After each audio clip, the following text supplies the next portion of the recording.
Vale, voy a dar paso a Alejandro. Alejandro es abogado y nos va a hablar específicamente de los costes económicos y sociales, lo que es el precio oculto del juego. Pues Alejandro Martín Abad, cuando quiera. Hola, buenos días. Pues vamos a tratar un poco el precio oculto del juego y sí que vamos a tener una primera parte que permitirme que voy a pasar igual, os voy a bombardear con datos para luego aterrizar y llevarlo un poco más a determinadas áreas de la práctica. Soy abogado, especialista en consumo y previamente a ser abogado también tuve cierta vinculación con el sector de juego. Trabajé como formador de apuestas deportivas y como también operador en determinados salones de juego.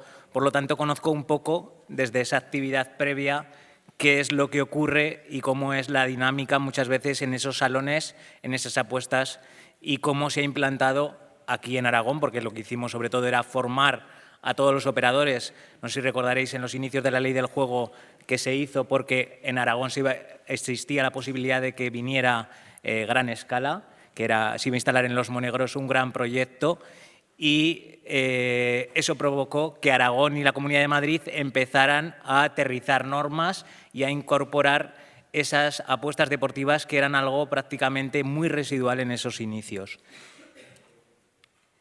Y sí que dentro de eso me llamaba la atención pensar en si conocemos famosos que hayan tenido problemas con el juego, porque es algo que no suele tener un glamour, o sí que es cierto que a veces incluso tiene un falso estatus, pero pues personalidades como Tiger Woods, Ben Affleck, Michael Jordan, Frank Sinatra, Bárbara Rey o Pablo Picasso. Pablo Picasso es dudoso.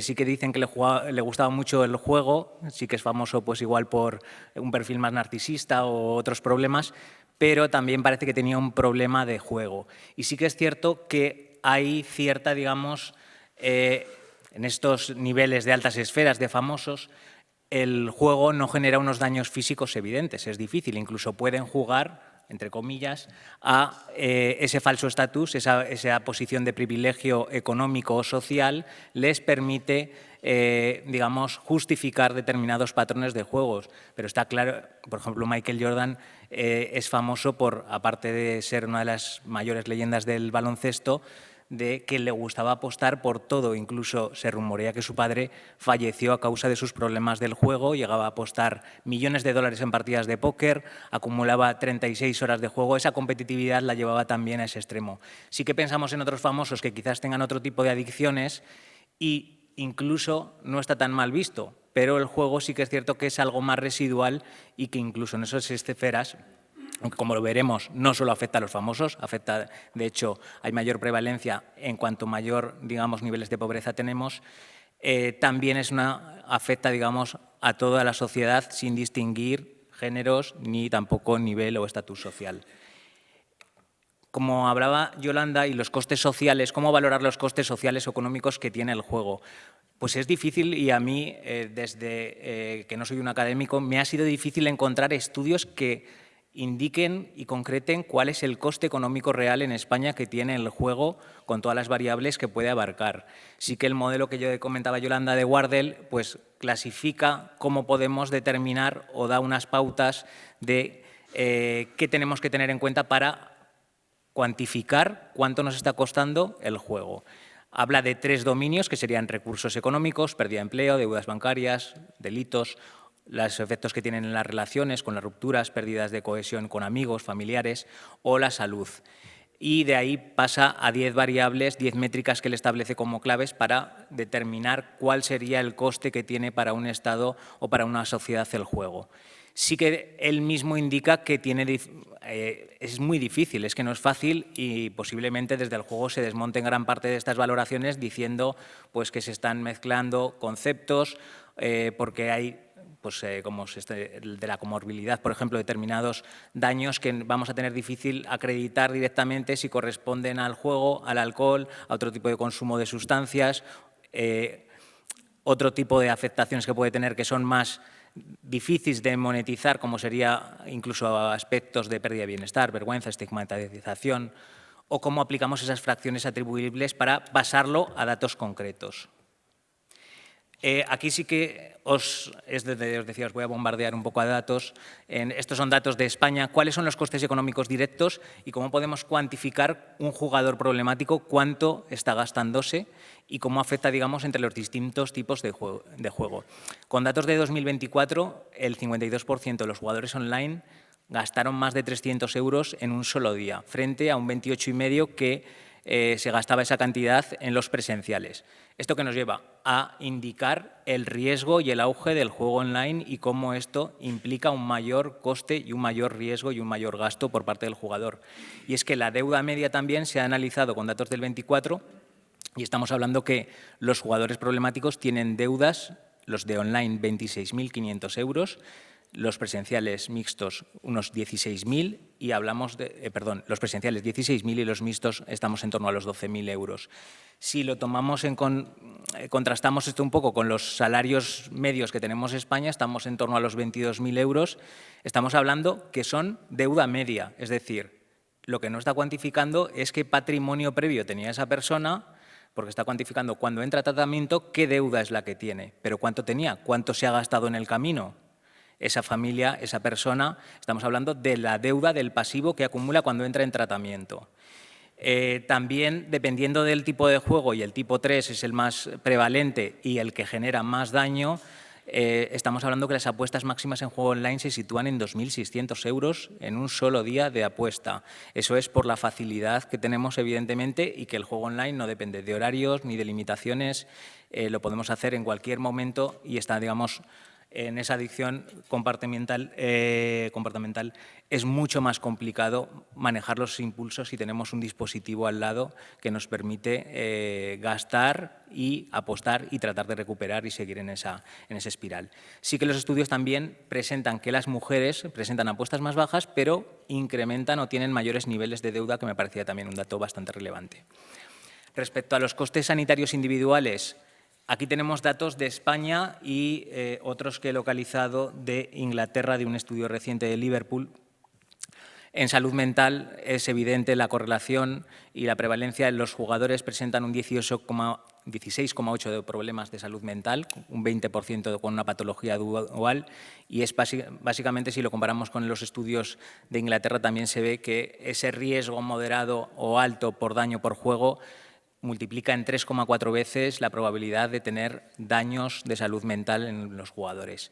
También las conductas asociadas con jugadores problemáticos. En España estamos hablando de que es por 2, multiplicamos por 2 la probabilidad de tener un problema de tabaquismo, un 54,7% de los jugadores fuma a diario, y en Inglaterra es un 3,6%. El vapeo también, a mí me sorprendía que el vapeo está incrementándose y es cada vez más peligroso, no se sabe, muchas veces se está hablando de su inocuidad, pero el otro día me decía un psicólogo que tiene pacientes que, igual que tenemos el teléfono al lado de la mesilla, tienen el vapor y se levantan por la noche y se ponen a vapear, porque sí que es cierto que también esa inmediatez, ese dispositivo electrónico nos puede generar determinadas conductas pues que evidentemente para nuestra salud tienen un riesgo evidente.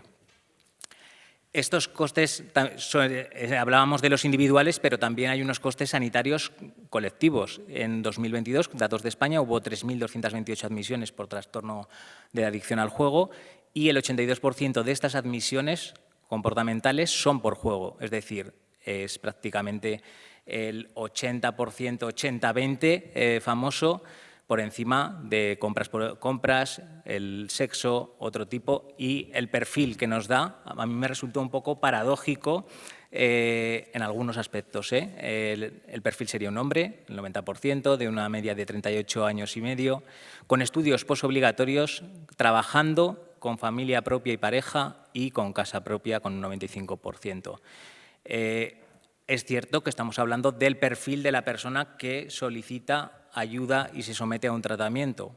Le quedan fuera todas esas que no acuden al sistema o solicitan ayuda. Evidentemente, y aquí no me voy a extender, esto implica, además de estos costes económicos de salud, unos costes familiares y sociales con conflictos familiares en torno al 26,5%, divorcios y separaciones, estos son datos de España, un 6,3%, y también lo que nos muestran los datos es que sí que hay un 42% que se inscriben en los registros, pero hay una reincidencia. Ese 31,1% que vuelve a jugar también es significativo. Respecto a criminalidad, no he localizado datos de España, pero sí que, como hablamos, estos de Inglaterra, de Liverpool, nos pueden servir de guía. La criminalidad, encontramos que los jugadores de alto riesgo tienen 3,4 veces más de probabilidad de tener historial delictivo frente a uno que no lo es.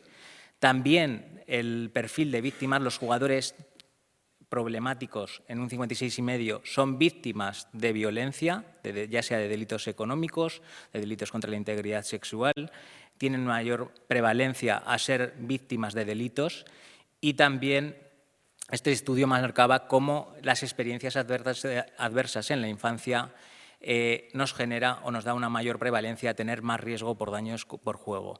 Personas que tenían 4 experiencias adversas tenían un riesgo de 3,7 veces más de en el futuro tener daños por juego, así como la presencia de exjugadores en el ámbito familiar predomina y hace que seamos más probables que caigamos en las redes del juego problemático.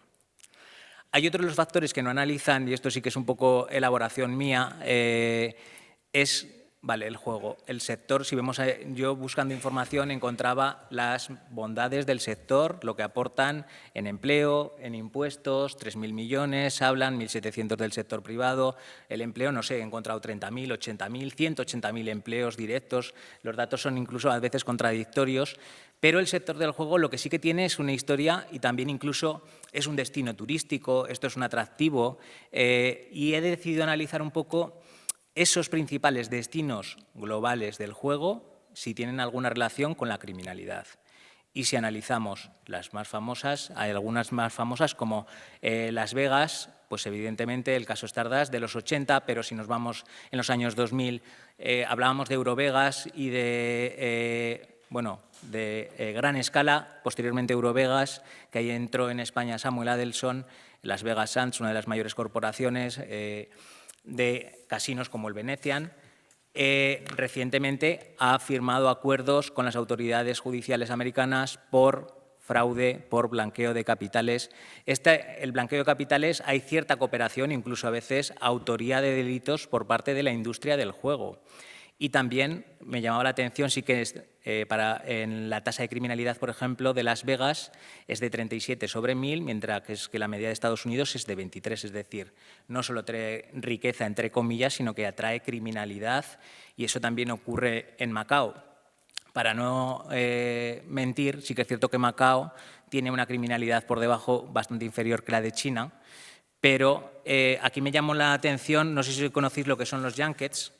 En Macao, una excolonia portuguesa, ahora dependiente del gobierno chino, los junkets son una especie de intermediarios. Los chinos tienen una limitación de sacar hasta unos $56.000 al año del país. Entonces, ¿qué te ofrecen estos junkets? Que son unos intermediarios de apuestas VIP para grandes jugadores. Te ofrecen que, como tú tienes esa limitación, ellos te van a prestar el dinero para que tú juegues sin límite, se llevan una pequeña ganancia de las comisiones, de las ganancias si las hay, y si pierdes les cobran unos 5 o 6% interés diario, y si no pagas, y ahí entran, digamos, las triadas chinas a exigirte. Aquí hay un caso, el de Alvin Chao, que en este caso creo que los datos hablaban de más de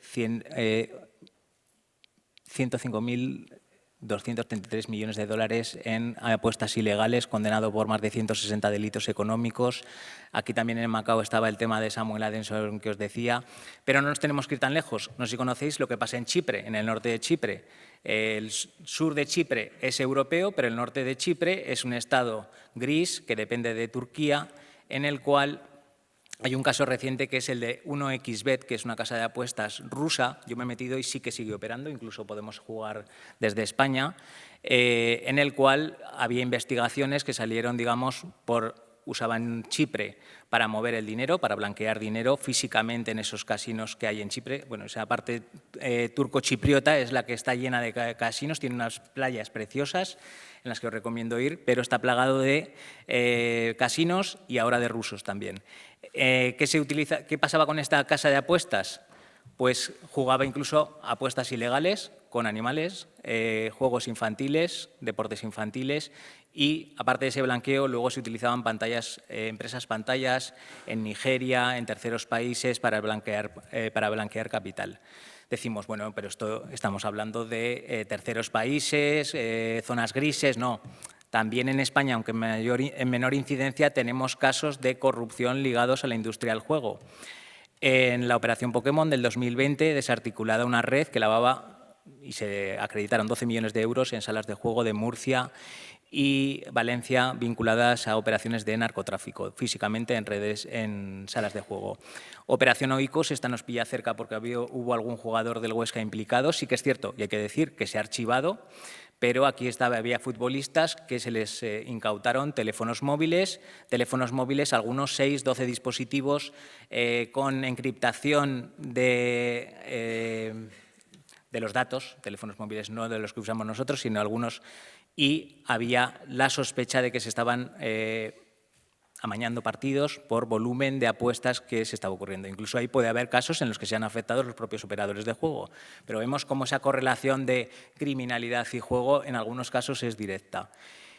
También el caso Villarejo recogía dentro del sumario algunos casos de presiones, conexiones con titulares de casinos, tanto para concesión de licencias como juego sucio entre los propios operadores. Y para dar algún dato, sí que los costes que he localizado del Reino Unido se situaban en un escenario, digamos, prudente hasta 1.350 millones de euros. Sí que es cierto que esta estimación se decía prudente porque de los 10 factores que hablábamos de Wardle solo tenía 6. En Australia se estima que el coste es de 2.900 millones de euros y en España no tenemos estimación oficial global ni ninguna que yo haya visto que tiene una robustez suficiente para decir cuánto nos está costando. Sí que en algunos casos estamos hablando de que la recaudación fiscal más reciente es de 2.400 millones, 1.700 millones del sector privado en tasas e impuestos, pero ¿qué pasaría si entendiéramos que los costes, que posiblemente algunas de las estimaciones hablan que por cada euro que se ingresan nos cuesta 3 euros al Estado el sector del juego? Es decir, podríamos estar ante una actividad deficitaria para el colectivo y sobre todo con unos daños directos para todos. ¿Quiénes son más vulnerables? Pues los hombres, los jóvenes de 18 a 24 años. La percepción de pobreza en muchos casos también determina a la gente que ellos mismos se identifican como pobres, tienen mayor prevalencia para ser afectados por juego con riesgo. Los neurodivergentes también, esas personas con problemas, trastornos de TDAH, autismo, pueden ser más afectados por el juego, quizás también por esa cantidad de estímulos que ofrecen los salones y la propia actividad del juego. Y esa transmisión intergeneracional que hablábamos, que hay 3 veces más de riesgo si hemos crecido en casa de un jugador problemático para acabar inmersos otra vez en problemas de juego. Y por último, ahora aquí sí que ya un par de casos más aplicados a lo que yo veo. ¿Qué pasa? Cuando tenemos un jugador, ¿qué es lo que ocurre? Primero, con esas apuestas de 300, esos 20.000 euros de deuda, ¿cómo se llega ahí? Pues evidentemente limpiando nuestras cuentas. ¿Qué hacemos después? Pues tiramos de tarjeta de crédito, que es lo más fácil. Tiramos de préstamos si nos los dan. Y cuando ya no nos dan, ¿a dónde tenemos que ir? Pues a todos estos anuncios que posiblemente hemos visto en televisión de minicréditos, préstamos rápidos, y cuando muchas veces nos viene un jugador con problemas en tratamiento al despacho, vemos que tiene un rosario de minicréditos, de 200, 300, 100, 60. ¿Qué son estos minicréditos? Pues son muchas veces empresas que no son establecimientos financieros de crédito, no son bancos, son SLs, algunas de ellas ubicadas en Chipre, en Malta también, en terceros países o en fondos o con un despacho en Madrid que nadie recoge las notificaciones, que nos están prestando dinero a unas TAEs elevadísimas. Elevadísimas, hablamos desde el 500% de TAE hasta 3.000 y 5.000% de TAE. La TAE es lo que tenemos que ver cuando pedimos un préstamo, que aparte del tipo de interés recoge todos los gastos. Porque ¿qué pasa? Que muchas veces nos dicen tipo de interés 10%, coste de apertura del minicrédito 150. ahí están ocultando de alguna forma o tergiversando para que no podamos ver cuál es el coste real. Sí que es cierto que el jugador muchas veces le da igual al final cuál es el coste real. Lo que necesita es esa liquidez y que le entre el dinero y que le hagan las menos preguntas posibles. Incluso que se lo den si aparecen ASNEF y Equifax, que son los registros de solvencia privados que se consultan por las empresas o por las entidades financieras para darte un crédito. Eres solvente, te doy crédito. Pues estas empresas, ¿qué hacen? ¿No eres solvente? No te voy a evaluar, me da igual. Tú dame tus datos, dame un DNI y un número de cuenta y un número de móvil. Y te ingreso el dinero ya. Esa inmediatez, incluso a sabiendas de que muchas de estas operaciones van a ser fallidas, es lo que lleva a la contratación de estas. Y sí que es cierto que hay una directiva de crédito a nivel comunitario que exige a las entidades financieras y a estos operadores a evaluar la solvencia y determinar si el prestatario no está sometido a un endeudamiento excesivo. Y si lo estuviéramos, nos la tendrían que denegar. ¿Qué es lo que ocurre? Que no hay esa evaluación de solvencia ni los operadores actúan de forma responsable. Muchas veces lo que nos encontramos es que nos viene el cliente, oye, me han dicho que esto es usura, esto es usurario, esto es nulo, este contrato es nulo. A ver, en minicréditos estamos encontrando, sí que es cierto, que es la usura. La usura es, digamos, que nos están aplicando un interés manifiestamente desproporcionado a las circunstancias del caso, a las circunstancias personales. Lo aplicamos en base a una ley de 1908, la ley Azcárate, no se ha renovado ni hay otra ley que la haya sustituido, y eso se interpreta por los tribunales para determinar si el tipo de interés que hemos pagado es usura o no lo es. Si es usura, es nulo y únicamente estaríamos obligados a devolver lo que nos han prestado, pero no los intereses. Incluso si hemos pagado de más de ese principal, nos han dejado 100 y hemos pagado 200, nos tendrían que devolver 100. Hay también, tanto en este tema como en el de los concursos, hay que tener mucho cuidado con los mensajes que se están difundiendo en redes sociales por determinados despachos, porque lo que se interesa es la interposición de procedimientos judiciales por determinados despachos para conseguir las costas judiciales, ¿vale? Poniendo en riesgo muchas veces o sin informar al cliente del riesgo que supone ir al juzgado y pedir la nulidad de un minicrédito de 200 euros y decir que la cuantía es indeterminada. La cuantía indeterminada supone que nos estamos jugando unas costas por 36.000 euros y que puede ser que tengas una condena de 2.000 o 3.000 euros según en qué juzgado te toque. Porque diremos, lo normal es que con una TAE del 5.000, cuando la media de las tarjetas ha estado al 20, el juez me diga que esto es nulo, que esto es usura y la letra no se puede leer. Bueno, lo normal es eso, pero me he ido. Hay sentencias. Y aquí en Zaragoza no tenemos un buen precedente o están cambiando determinados criterios que están determinando que, por ejemplo, una sentencia de 2024 de la Audiencia Provincial de Zaragoza que dice que una TAE del 535 no es usurera. ¿Por qué? Porque el prestatario había pedido ya varios préstamos de estos de minicréditos, conocía el funcionamiento y dicen, hombre, que le han dejado 200 euros, pero que lo tiene que devolver en un mes. Entonces, los 60 euros que le va aplicando interés a mí no me parece desproporcionado. Esto es un criterio que en algunos casos se está imponiendo y que va en contra, digamos, de la aplicación de la ley y, sobre todo, de la objetividad. El TAE del 500%, estamos hablando que el mercado está al 20%. Hay algunas otras sentencias que sí que aplican, y lo normal es encontrarnos los criterios jurisprudenciales de las audiencias que nos dicen que esos TAEs del 3.000, del 100, del 500 son desproporcionados, que la letra es ilegible, aunque ahí sería transparencia.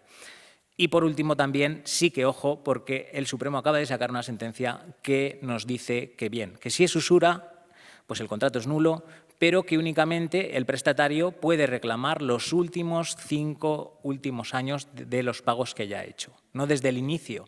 Diferencia que hay dos acciones y ¿qué están poniendo? Al final están poniendo coto y limitando también alguna vez lo que se habla de demandas en masa por este tipo de productos o por otro y cortando la posibilidad de reclamar. Sí que es cierto que esta limitación de los últimos 5 años no se aplicaría si lo que nos estiman es una acción de nulidad por falta de transparencia. Estas son las directivas de cláusulas de la letra no es elegible, no puedo entender la carga económica del contrato. Ahí no entraría esa limitación, pero en el caso de que haya usura o vayamos por esa vía judicialmente, sí. Por último, o antepenúltimo, los concursos. 2 minutos, vale. creo que puedo. Los concursos, no sé si conocéis los concursos. Muchas veces hay una situación de sobreendeudamiento, de insolvencia latente del consumidor y de las familias, y existe la vía, igual que una empresa se puede ir a un concurso y ver qué hace con sus acreedores, las personas físicas podemos hacerlo, ¿vale? Hay que tener en cuenta que esto va a ser más sencillo o menos sencillo en función de si tenemos masa o no hay masa, es decir, si tenemos bienes que liquidar o no. Si tenemos bienes que liquidar, entrará un administrador concursal que nos controlará las cuentas y nos dejará determinado dinero para el día a día. Y al final, ¿cuál es el objetivo? Entre algunos casos, pues o conseguir un plan de pagos con una quita, es decir, debía 100 y una quita del 70, debo 30, o en el mejor de los casos, la exoneración del pasivo insatisfecho. Es decir, me quedo limpio y empiezo de cero. Esto podría ser una solución ideal para muchos jugadores que acumulan deudas, incluso liquidando su propio patrimonio, o incluso sí que es cierto que la ley te permite en algunos casos mantener la vivienda habitual siempre que hayas pagado la hipoteca, etcétera, y empezar de cero.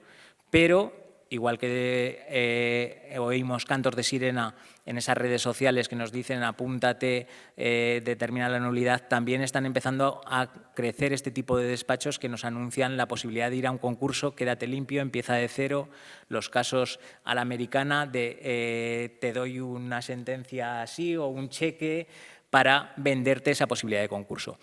Pero hay que recordar que hay los criterios jurisprudenciales y hay juzgados, y sobre todo audiencias provinciales, que entienden que un jugador problemático no es un deudor de buena fe, como establece la ley concursal, y nos lleva a concursos culpables y, sobre todo, a que no consigamos esa exoneración del pasivo insatisfecho, incluso inhabilitación en algunos casos, etcétera. Aquí he recogido 2 sentencias en las cuales el deudor, por ejemplo, alegaba un trastorno bipolar, la de la Audiencia Provincial de Valencia, adicción al juego y drogas. ¿Qué determina aquí la Audiencia Provincial de Valencia? Que no se había aportado prueba suficiente del diagnóstico de ludopatía. En el caso de la Audiencia Provincial de Zaragoza, en un caso similar, sí que acreditaba la ludopatía, incluso el tratamiento, que se había puesto en tratamiento y prohibición en ese jugador. Pero, ¿qué dice la Audiencia Provincial de Zaragoza en esta sentencia que tampoco le concede la exoneración? Dice, oiga, es que usted no ha ejercitado acciones que le hayan limitado la capacidad de obrar. Si incluso habla de actitud complaciente con su enfermedad en esos gastos. Es decir, como no se había incapacitado, una medida, una curatela, etcétera, unas medidas de apoyo a la capacidad, califica el concurso como culpable y no le concede la exoneración. Sí que es cierto que recientemente están variando un poco el criterio, pero aquí había una sentencia de 2024 de la misma sección de la Audiencia Provincial de Zaragoza que tenía un deudor con incapacidad parcial reconocida judicialmente, con antecedentes de ludopatía, y sí que concedió la exoneración. Es muy importante en estos casos acreditar el tratamiento, no hablar, de forma vaga, y que la memoria que se presenta en esa solicitud a través de los abogados, incluso previamente pues hablar con entidades como Azajero o otras, que nos asesoren, nos ayuden para que esa solicitud o esa vía de empezar de cero tenga viabilidad. Y, por último, aunque creo que me estoy pasando, os cuento un último caso que es un poco anecdótico, pero a mí me llama la atención. Este es un caso, por ejemplo, de uno de los que llevamos en el despacho, el caso de Pascual, cuando el sistema falla. Pues, ¿qué le pasó a Pascual? Pascual fue a una entrevista de trabajo al World Trade Center en Zaragoza y le hicieron una copia de su DNI. Esto ocurrió en 2018. Ha denunciado hasta 5 veces. ¿Por qué? Porque simplemente con la copia del DNI, ¿qué es lo que han hecho? Solicitar y contratar préstamos online, de estos que os comentaba, pero no solo eso, lleva 2 años recibiendo información de la agencia tributaria en la cual le están declarando ganancias derivados del juego. Se han conseguido registrar en 2 plataformas, Online Games y Sportium. Evidentemente, Pascual no recibe ningún tipo de notificación cuando contrata estos préstamos porque los teléfonos móviles, los correos que se utilizan, no hay ningún tipo de acreditación en estas contrataciones en línea. Tampoco parece que estas casas de apuestas tengan unos sistemas de verificación muy avanzados. Y ha puesto como os decía, 5 denuncias y continúan llegándole procedimientos judiciales en los cuales tiene que defender de esos créditos que no ha contratado y comunicar en 2 ejercicios distintos a la Agencia Tributaria y a la Dirección General del Juego, con lo cual también nos habla de que igual ese sistema de alerta anti-phishing está un poco en una fase temprana y un poco verde porque continúan usando sus datos en distintas casas de apuestas para jugar. Hay que nos revela pues, las deficiencias estructurales tanto en esos sistemas de registros de las casas de apuestas que únicamente con una copia de un DNI que localicemos, que cada vez nos la podemos, es más fácil, incluso muchas veces en los delitos de phishing, si no pueden ir a nuestra cuenta bancaria, lo que van a querer es nuestros datos bancarios, nuestros datos, una foto del DNI que muchas veces podemos aportar en cualquier tipo de transacción o en un registro turístico para realizar este tipo de operaciones y también esa facilidad que os comentaba en esos minicréditos y préstamos que son tan peligrosos. Gracias. Gracias.